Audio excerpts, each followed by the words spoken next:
Hello, and welcome to the Millennial Nutritionist podcast. I'm Isla Garcia, master's degree of nutrition science and registered dietitian, and I'm going to make weight loss realistic, sustainable, and uncomplicated for your busy lifestyle. On this podcast, me and my team of registered dietitians will decipher the latest nutrition research, dissect bad diets, and discuss social media trends for you so you can feel confident knowing what to eat to achieve your health goals. Research suggests that most weight loss programs aren't successful, but my experience has taught me that this is not because the participants aren't committed. It's because those diets are designed by non-nutrition professionals and center around severe restrictions. We are here to provide the facts about the science of weight loss so you can have the success you want and continue living your best life. Hello, and welcome back to the Millennial Nutritionist podcast. My name is Isla, your founder, CEO, and host of our podcast. If you didn't know, and today I'm going to do a little bit of a Black Friday inspirational podcast. I know this episode will be coming out the day before Thanksgiving, but after 3 Thanksgiving episodes, I feel like I have nothing else to say about Thanksgiving. And this is something I thought about putting on a blog. Last year we did gift guides, so you can totally look at those on the blog if you want to, with different themes ones. But this year I want to do a gift guide that could be for yourself. I honestly take a lot of inspiration from gift guides for what I just want. I also often look up like things to buy for X, like things to buy for the pool or things to buy for pickleball, or something like that. So this is going to be your comprehensive guide on what to buy if you are starting out on a weight loss journey. I get that question a lot from people who want to sign up for our program. Like once they sign up, they're like, okay, is there anything I need to buy ahead of time? There's really anything you have to buy, but I have some things that other people have said can be helpful to have. So I'm just going to give you my list for that. So you could either use it as your own ideas for what to ask for. You could also use this if you're listening to this later. Hopefully it's going to be a resource that I can send out if people are wondering what they should buy. Or if you know anybody in your life who's trying to lose weight, trying to get healthier. These are the items, like I said, that honestly have just come up over the past couple of years with working with clients that have said are really helpful to buy that makes weight loss easier. I have 10 things. I meant to only have 5. And then I was like, oh, this one would be good. Oh, this one would be good. And I really just tried to add things that I think are really helpful. And even as somebody who I don't really believe in buying a lot of products for honestly anything, I'm very about buying instructions. So even with pickleball, now that my whole personality is pickleball, I'm so much more likely to buy like an instructional class or a one-on-one lesson as opposed to like the newest racket or ball or something like that. But these are some items that you could buy that I think would make things a lot more helpful. A couple of announcements before you dive in. So first, I think I'm just going to totally skip a after Thanksgiving episode. I am pretty much just going to take the whole week off, I think, with David next week. And since I'm having to edit these podcast episodes myself, along with record them, I don't think I'll have time to do both. So we're just going to totally skip, and then I'll pick back up after Thanksgiving and record. And so there'll be an episode out after, but you can totally go over to the Millennial Living page. I'll insert an ad for that here in this episode. You get 2 weeks free, and we have so many resources over there. So it's a good time to go over there and check that out instead. The next announcement that I have is on Millennial Living, we did add a new PDF. So every month there are a couple of different pieces of content that come out, and I try to put one out a week. And this week I put out a PDF that I actually give clients, and it's a produce list of things to stock up for that are shelf stable. So this can be really helpful if you feel like the reason that you can't get in more produce is because you feel like all your produce always goes bad, or you don't want to have to go to the grocery store multiple times a week. You don't have to. I only go to the grocery store once a week, but I am strategic about buying some items that are fresh, some items that will stay good for a while, and then some items that are shelf stable / will stay in the freezer for a long time. So that's what's on there is my personal guide for some things like salsa and frozen smoothie packs. And there's like 20 items on there that I think can be really helpful if that's a problem for you. So make sure to check that out. The next announcement that I have is our nutrition tune-up. I think I went over that in the podcast. I probably need to actually record an ad for it. But this is a new service I added a little bit ago. And we just had a previous client have a baby and is breastfeeding and signed up for this. So I just wanted to talk about this in case you feel like you're a good candidate for this. So this is our third kind of offer. It's a 1.5 hour session where we'll give you your calories and macros, and we'll also give you a 3-day meal plan / food inspiration based on your calories and macros that could be helpful for you. And then also, if you tell us beforehand what you feel like you're struggling with, we can talk through a couple of different solutions with some handouts and some resources that can really help you. And if you give us your MyFitnessPal Diary password, or like not our password to get into your account, but like your username, I guess, we can look at your diary and have some personalized recommendations for what to do and plan it all out together. So a pretty comprehensive 1 to 1.5 hour session for that. If you're a previous client where it's been a while and you just feel like you need all of that, or you feel like you've gained weight, lost weight, gone through a major life change, and you just kind of need a comprehensive overview or just like motivational starter, that would be a good thing for you. Or if you are not a previous client, you don't want to do our whole 3-month program because you don't feel like you need all of that, or you kind of just like want a sample of what our program would be with just one session, that's what that's for. And it's $350 compared to the whole program is over $1,000. So a pretty good deal. And then lastly, please give our Spotify podcast on Spotify some love. We have some ratings on there, but I'd love to get more ratings. This podcast, I think, has been very useful for a lot of people. And if you've been able to lose weight or you value it, it would really help me if you could just give me a free contribution and give me some ratings over on Spotify specifically. But without further ado, let's get into our 10 items. And I'm going to try to not make this super long because I hate lists of 10, but I was like, oh, these are all good items. Okay. First item that I think is helpful is anything measuring wise. So food scale, measuring cups. I think this can be really helpful because if you don't know what you're even tracking isn't super effective. Tracking it can be helpful in the beginning if you're just putting in like food items, because generally we know that, a brownie for dinner isn't the best idea. But there are some nuances in like having a cup of rice versus 2 or 3 cups of rice. And it's hard to measure if you don't have the adequate equipment. I think food scales are honestly better than measuring cups because it's more accurate, first of all. And then also it's easier. You could just put your whole plate on there and zero it out after everything you measure. You don't have to dirty up any cups or like put it in a cup and then plop on your plate. You just put it on your plate. And I think it's so much easier that way. Also, I'll link all these in the description, all of my favorites, but honestly, I don't have a lot of favorites. I'll just put some on there if you really want to. I think a food scale is a food scale is a food scale, and the same with measuring cups. But for sure, I would say a food scale over measuring cups, but you can still get away with having measure cups. That would be helpful. Okay, the second thing I'd recommend are like fitnessy things. So for some reason, I just grouped all these things together in my second point, which is gym membership / weight / a walking pad.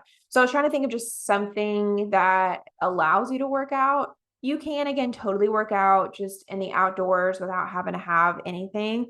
But if you're going to complain about the weather, you are going to have a backup plan. And for a lot of people, what that looks like are one of these options. So gym memberships can be helpful, and you could totally get away with the cheapest thing possible. I think the benefit with a gym membership is just that you don't have to buy weights. It can also be helpful, to get out of the house.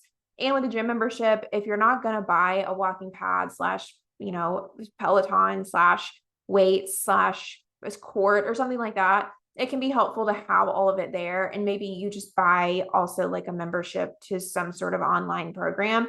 I do that all the time. And especially if you get a gym membership that is nationwide, I think it can be really helpful. Something like Planet Fitness or O2 Fitness is, I think, on the East Coast, or Lifetime or Anytime Fitness.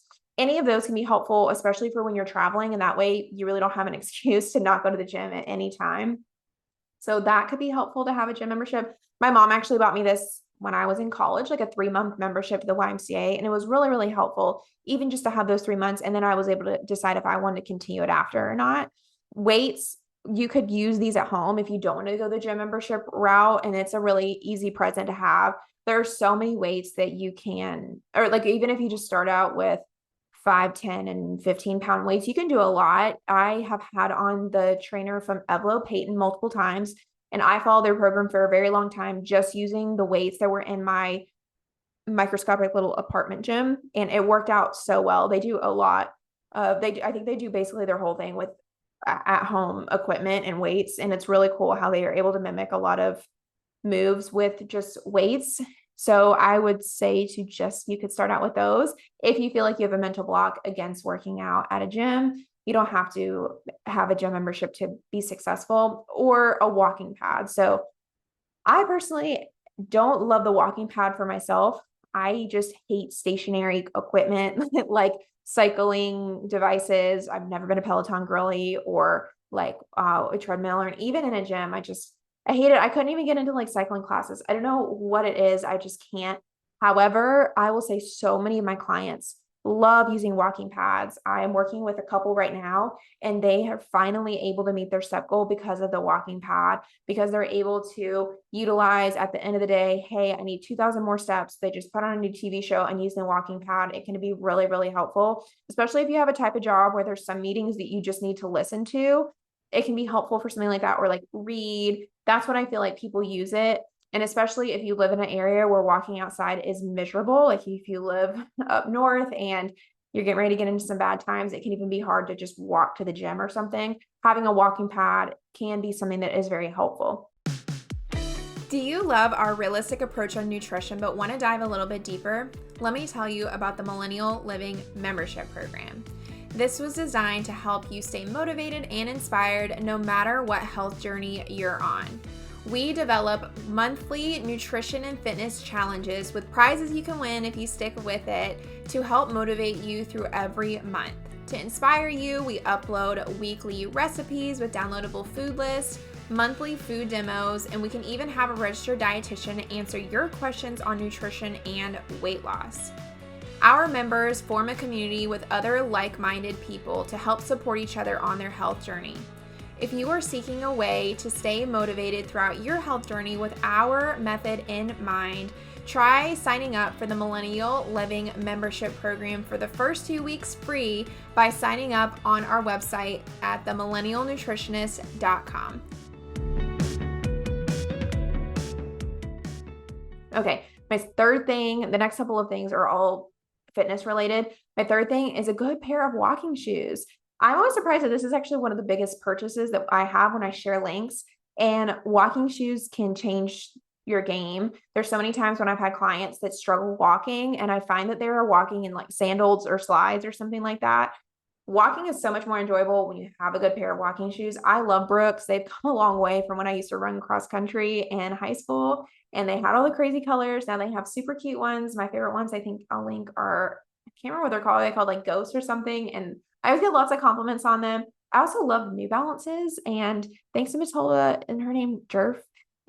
She, I feel like, has made New Balances so cool again. I have them on, like the Freddy Daddy gray ones, and I think they're really cute now, and they're really comfortable. I wear them all the time for just like walking around and to be stylish, and a cute little tennis skirt. So definitely get a good supportive pair of walking shoes, and you probably should be getting new ones about every year if you're using them almost every day. My fourth recommendation or thing you can buy is a personal trainer. So along with the gym, I've seen a lot of people have success with working with a personal trainer with me combined. When you're working with me, I give you kind of the bare bones structure around what you should be starting off with for exercise, but it's really hard for me to give you intricacies of what exercise can look like for you and what you're doing correctly. I can, work with what we should maybe be increasing weights every couple of weeks, but I do feel like, especially if you're just starting out strength training, working with a trainer can help you to make sure you have good form and just give you an overall good plan. I know a lot of trainers out there will also give plans for when maybe if you work out of a hotel or you have some sort of other interesting situation. I've had some clients who are brand new moms. They're like, I literally can only give 10 minutes, and they'll just give it the most effective 10-minute plan you can do and then build on it. Much like I say, okay, let's just start at the bottom, and whatever you can give me, that's great. And then we're going to eventually build on it. So I think having a personal trainer can be really helpful. I think most gyms have a personal trainer option. So if you're getting the gym membership, go ahead and tack on a couple of sessions with a personal trainer. And I think it can be very helpful. My fifth item to recommend for you to buy are cookbooks. I love cookbooks.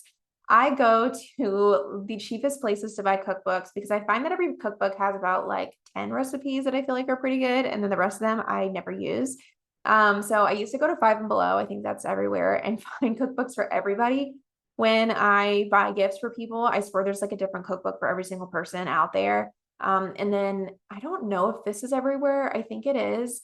What is it called? Ollie's. I think it's a lot like Big Lots. It's like a discount store. They have so many awesome cookbooks. Most of my favorite cookbooks are honestly from Ollie's, but I would recommend whether you're asking for a cookbook or buying a cookbook for somebody else, if they care about their health, to buy one that has the nutrition information in there. I think it's so helpful, especially for myself, because it's so deceiving how many calories something is. And it's so annoying when you have to put something in MyFitnessPal and calculate it and then see what the calories are. There's a lot of cookbooks now that do have calories, especially if you find one that's written by a dietitian or anything that is health inclined. Like if it's a heart healthy book or it's from the American Heart Association or it's especially a diabetic book, I find those are really helpful because they're typically also pretty low in calorie and high in fiber. So if you can find any of those, that could be good. But this is still something I use for this day to give out as gifts. They're cheap and they also are, I've never had somebody not like a cookbook. And like I said, I think people are always looking for inspiration on cookbooks. One of my favorite cookbooks that I use is a 5-ingredient cookbook because I find that the least amount of ingredients, the more likely I am to make it because it is so simple to make and it doesn't take a lot of time. I just bought one from Skinny Taste that I'm still working through. It's a 7-ingredient cookbook, so a little bit more ingredients than the 5-ingredient cookbook that I like, that I'll both link below, but that could also be really helpful if you are trying to lose weight or somebody else you know is trying to lose weight and they just need some inspiration. Even something like smoothie cookbooks I've given to people. There's a really good salad cookbook that I worked through a while back from America's Test Kitchen, which was really good.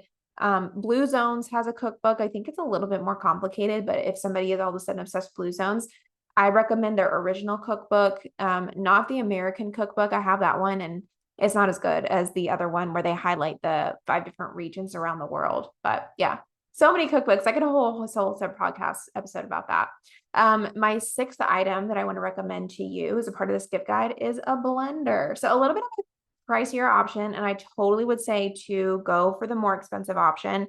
I bought my Vitamix from the Vitamix website refurbished. They had a refurbished section at the time, and it's been like something like 7 years and I still swear that thing runs brand new. And it was a game changer when I bought it because I used to have these small little NutriBullets and I would literally have to eat the kale as it came out of the smoothie. And it was just not an enjoyable process. But when I got my Vitamix, I was like, I'm packing this thing up wherever I go and I'm going to take it on all of my trips. I think it can be very helpful because if you're struggling getting in produce, having a smoothie every day can help you to get in 3 to 4 servings. You could put spinach in there, a banana, berries. I have clients who are super hardcore and we'll do like a whole thing of lettuce, a whole thing of celery. And then that gets them like 4 to 5 servings in one time for breakfast. And it helps you so much, especially if you're a client of mine, once we get to those 5 to 6 servings of produce, it can be hard if you're not capitalizing on breakfast. So that's a good way to use it. There's so many other things you can use a blender for. I sometimes use it for soups, but I've graduated to a cheaper immersion blender, which I like because it's way less messy. But you could also use it for, making smoothies. Making soups. I use it for making pozole. I use it to make the broth because you have to combine all of this like kind of weird stuff in a broth, and it is easier to use in the Vitamix, but yeah, I will I'm not sponsored by Vitamix or anything. I didn't believe for a long time that I needed like a $450 plus blender when I was in college, but I will say that it's one of the things that is a game changer and something that I do think you should invest in if you're trying to ask for a bigger ticket item. It's my favorite and I think most game-changing appliance in the kitchen. One that I use all the time is the Vitamix.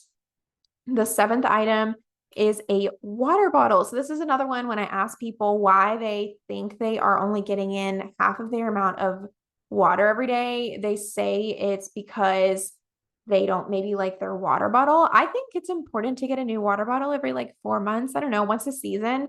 I'm forever losing water bottles, but I also just feel like water bottles are kind of like trendy and you want a fun water bottle every now and then to help you drink more water. I always feel more inclined to drink more water when I have a new fun water bottle. Right now, I have no water bottle. I had a Hydro Flask and I lost it.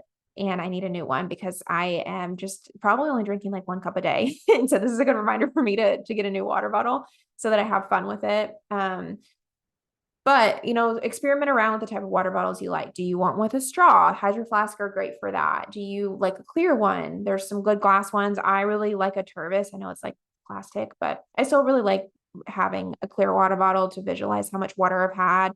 Do you want a really big one? Do you want a really small one? Everybody's very different. I even had a conversation with a friend recently who has a really, really big Hydro Flask. And she said that actually makes her drink less water because she gets really intimidated by the amount of water that she has left in the bottom. And I agree. I had the small Hydro Flask and I liked it a lot better because I could get through it and then refill another one. Plus you get more steps if you have to refill it more often. Right now I am working with the old school Swell. Just because it's like the only thing that I had that has a screw on top that I can throw into a bag. So also something to consider if you want to throw in a bag instead of like having to carry it. But yeah, I think just getting a new water bottle can encourage you to drink more water, which is very important for weight loss. It helps decrease cravings and lots of things. My 8th item that I'm going to recommend to you is a wearable device. I am surprised that not everybody has a wearable device to track steps these days. And there's so many different kinds. I like an Apple Watch. I only really use it for the activity and the steps. I honestly have just deactivated all the other notifications because I think it was making me way anxious. But I think I don't know, I like it the best. I have clients that have had Fitbits and they seem to like it too. I think either those are fine. Even just an old school pedometer that you could wear or put on your pants can also just be helpful because I think it's helpful to be able to measure steps. It's kind of hard if you don't have a device that you wear all the time to measure steps. I do it with clients because I hate to tell people to buy stuff, and especially some people are really adverse to wearing anything, which I get, but it's harder to measure things in terms of time as opposed to having steps. Unlike tracking what you eat, measuring steps is super upfront. And I think a wearable device can be really helpful because there's no like, oh, do I do this or do I put this in or which of the green beans am I supposed to put in for my fitness pal? It is what it is, what it is. And what it says is pretty accurate if you wear it all day long. So I think it's one of the easiest things to track because it's like on autopilot. As long as you walk, that's the only thing. Did you walk or not walk? That's the only option there. So I think, yeah, wearable device, whether it's an Apple Watch, I think that the lower versions of the Apple Watch can work just great. I had the Verse version for a very long time until I finally upgraded to this one, which I think is the 4. And I hope I don't have to go up to the new one because it looks ginormous and I don't want one that big. I think also another reason that the Apple Watch is helpful, which is looking at mine, is I like how you can program the back. My therapist recommended a while back that I program it with some affirmations, and it gives me a new one every hour that can like brighten my day for an hour. So just another caveat about why I think a wearable device can be really helpful these days. Okay, 2 more to get to 10. Number 9 is subscription to a meal plan service. So these last ones, I was like, I was almost going to cap it at like 7 or 8. But these are things, I was trying to think through things where clients have been like, this has helped me so much in losing weight. A meal plan service, again, is something I don't use. I used to use it. And I think that they're great. But other people who are just starting out with weight loss, who like to not think about what they're going to eat and don't mind spending a little bit more on having something delivered to them, especially I think if you are a single person and don't want to eat the same thing every day, can really benefit from a meal delivery service. There's not a specific one that I recommend. I think that they're great. I've only really tried HelloFresh and Marlene Spoon, but I know some of them will even deliver whole meals that you just heat up. And if you're somebody, like I said, who thrives off of not having a lot of options, if you want some sort of like meal plan or like you want to just do meal replacements, this is what I would recommend. Just make sure you pick lower calorie options because some of the options on there are still very high calorie. But the good thing is they all typically, I think they pretty much all have dietitians working for them. So their nutrition information is pretty good. And at least it's listed on there. And then because you're cooking it, if you get that option, you can double check and track to see what you're cooking. And the ones that are high calorie, some clients have been successful with either adding more produce to up that or decreasing some of the oils or some of the carbs that are in there to adjust the calories. But again, it can be helpful if you don't want to plan your meals, if you want something else to plan it for you. You know, working with me, I can give you the amount of calories that you should be eating, and then you could double up with something like a meal delivery service to figure out what you could have. You could make it for dinner and then have leftovers for lunch is what a lot of people do. And then that way you really only have to plan your breakfast, which I could totally help you with, or you could probably find something to mimic for breakfast, whether it's like yogurt or, you know, eggs or something like that. So yeah, I think it can be really helpful. Like I said, if you don't want to think about it, if you want to ensure all your nutritional requirements are met. The 10th thing is a little weird, but I'm going to say therapy. I was trying to think, you know, again, what is something that has just really helped people to lose weight? And therapy is like what I think everybody should have. I think food is so intertwined with emotions. And I have so many people say that they struggle with wanting to eat at the end of a stressful day, or wanting to eat when they're around their family, or feeling bad that they ate certain foods. And there's just so many emotions that are tied up in eating. That it's sometimes hard to work just as a dietitian on just straight up nutrients, because it's hard to talk about food without talking about people's like emotional struggles with it. So I think therapy can really help. And when I do have clients that are in therapy while they're working with me, I will say it helps so much, because food is an emotional thing. Weight is an emotional thing. And if I can do what I do best and focus on helping you to stay full and helping you to come up with food options and helping you to know what's normal and not normal for weight loss, as far as like the speed of your weight and stuff like that, you can work on the emotions with the person who's qualified for that. And so you end up just getting a better overall, you end up getting a better overall result. Because weight loss also isn't cut and dry. It can be so frustrating if you feel like you're giving a lot of effort and you're not seeing results and you want to give up. A therapist, I think, can really help with that, so that you don't give up prematurely. I think they can also help with having an overall better mindset, improving your confidence as well, because I think you can improve your confidence by knowing how to eat better and being confident to make healthy choices. But I can't fix all of it when it comes to food. And a lot of confidence and self-esteem is just tied into how you think about yourself in all areas of your life, not just what you eat. But sometimes people tend to just fixate on the eating part. So a therapist can just help you feel overall better. And when you feel overall better about yourself, you're going to have better weight loss results, because you're less likely to give up prematurely. So I don't know how it can be gifted. I don't know if you could do better help. I don't know if there is a way for somebody to, you know, pay. I've had people pay for my service as a gift from somebody else. And so it probably can be done. But yeah, I think that having therapy, just like a trainer, can be very helpful to just work on a different area of your life. I think the more you segment out what is causing you to lose weight, or causing you to not to lose weight, and then identify who is the person that can help you with that, whether it's a medical thing or an exercise thing or a nutrition thing or a mental thing, and then work on that. It just helps you so much to make weight loss easier. So yeah, that's that on that. Those are my 10 items that I would recommend as a gift guide for you this year. If you like this episode, please make sure to like and subscribe. If you're on YouTube, if you're on Spotify, like I said, if you could just give us a review, that would really help us. Like just the amount of stars you think we deserve. I don't even think you give in-person reviews. And check out the question that I will include for you. But I'll see you in 2 weeks. Bye. Thank you so much for listening to the Millennial Nutritionist podcast. For daily weight loss tips and nutrition information, you can find us on Instagram at the.millennial.nutritionist and on TikTok at millennial.nutritionist. If you find this information helpful, please subscribe to the podcast and share it with a friend who needs encouragement on their health journey. See you in the next episode.